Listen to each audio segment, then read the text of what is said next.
Ik denk dat er een grote kans is dat je een steentje van vogel op je holle krijgt dan een stuk metaal van een raket. Wat is er aan Bart? Er is een vuurspoor van de maan in de vroegte weer naar boven Nederland. Ik lag zelf te sliepen, maar een heel soort mensen had jongen. Ik wilde van de maan bellen en toen moest ik even uitzieken wat het weer. Nou, uiteindelijk bleek het dus net een meteoor of een vuurbal of iets dergelijks te wezen. Maar gewoon hartstikke mooi een rakettrap die uitenander vol boven Nederland, boven uw part van Europa maakt.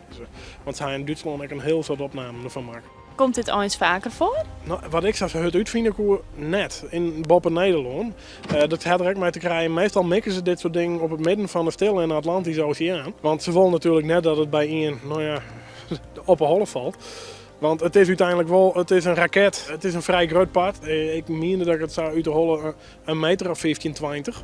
Dus het is ook net liets. Het is wel hol, dus het baant in principe wel op. Dat ben ik alle lietse partjes die je jurren. Het is nog steeds metaal wat naar beneden komt. Er is gewoon dat overleeft de val. Hoe groot is de kans dat wij een stuk ijzer uit de hemel op je holle krijgen kennen? Is die kans er?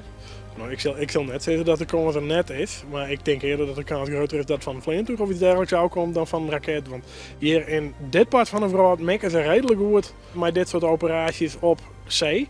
Gewoon om het zo veilig mogelijk te doen. Maar dat is net overal in de wereld. Hè?